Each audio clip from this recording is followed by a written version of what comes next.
And joining us for this conversation, we have Dr. Majolin El-Haj El-Tahi, an expert on Sudanese geopolitics and advocate for democracy and human rights. Thank you so much, Dr. El-Tahi, for joining us in this conversation. Thank you. So first of all, we would like you to provide an update on the current situation in Sudan. It started since Saturday. This is Monday. What is the current update with regards to the ongoing clashes between the army and the Rapid Support Forces, RSF, and how serious is the situation in Sudan?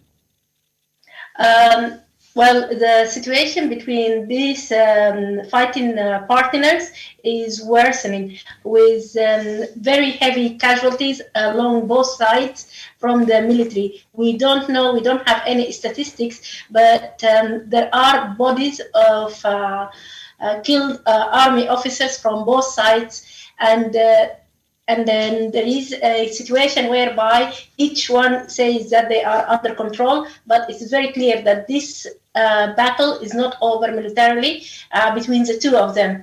And there is intense, almost non-stop fighting in the capital, Khartoum. So that is when it comes to the military. The next is the civilians. The civilian casualties, the number are increasing and the death toll is rising. The situations in hospital are next to impossible.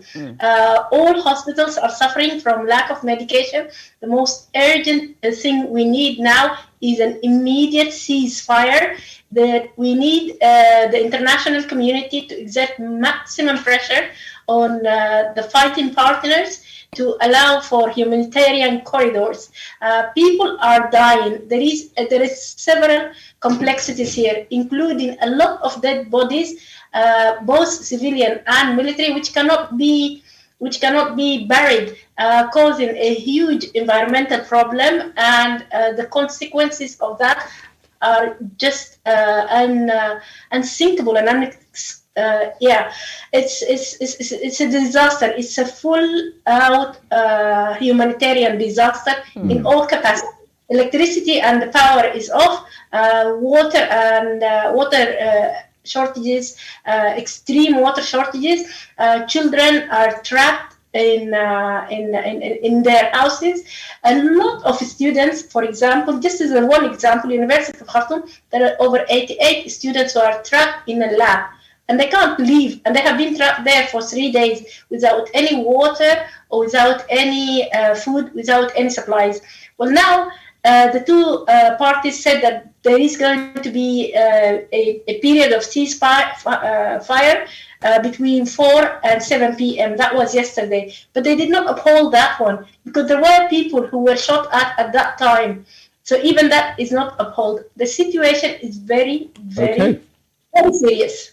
Now, Dr. El-Tahi, let's track back a bit for the sake of our viewers. Could you kindly explain the root causes of the power struggle within Sudan's military leadership that has led to this violence? What are the differing views of the two central figures, General Hamdan Dagalo, also known as Hemeti, and General Abdel Fattah el-Burhan in the power struggle over how Sudan should transition to civilian rule?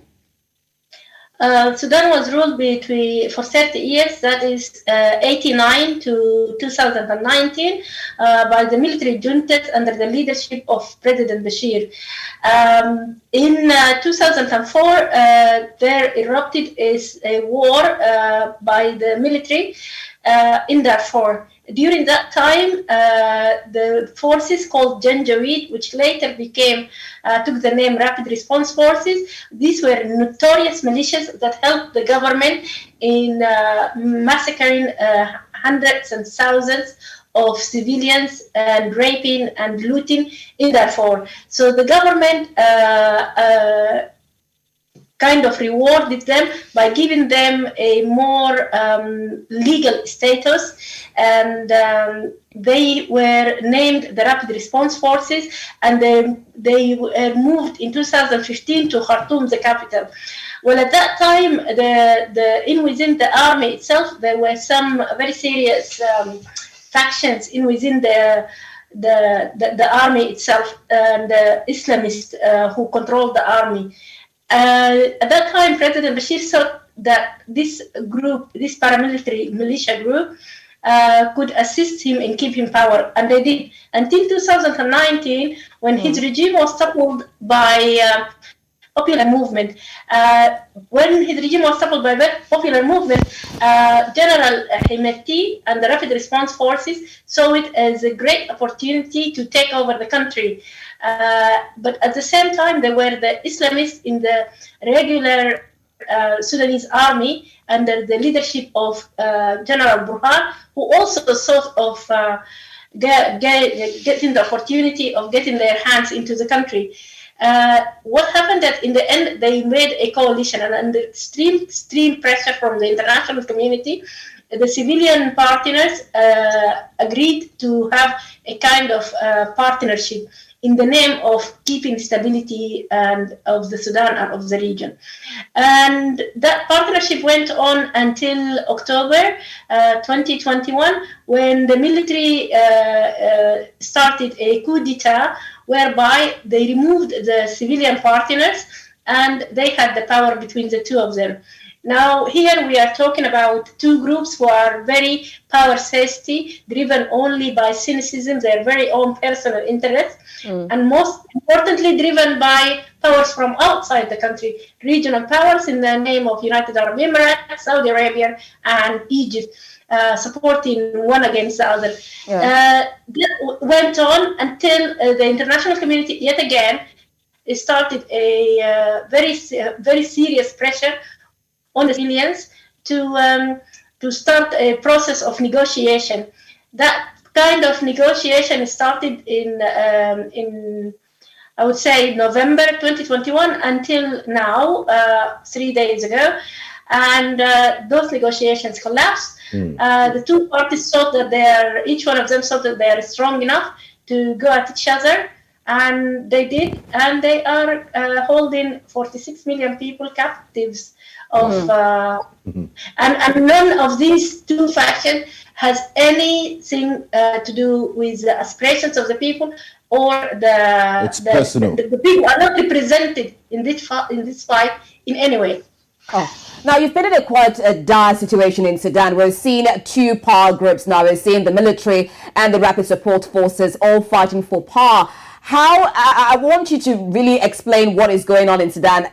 Do we have them shooting at the civilians? How exactly are the civilians caught in the ceasefire? Because if it's between the two forces, why do we have deaths shooting at civilians? Tell us what exactly is occurring there.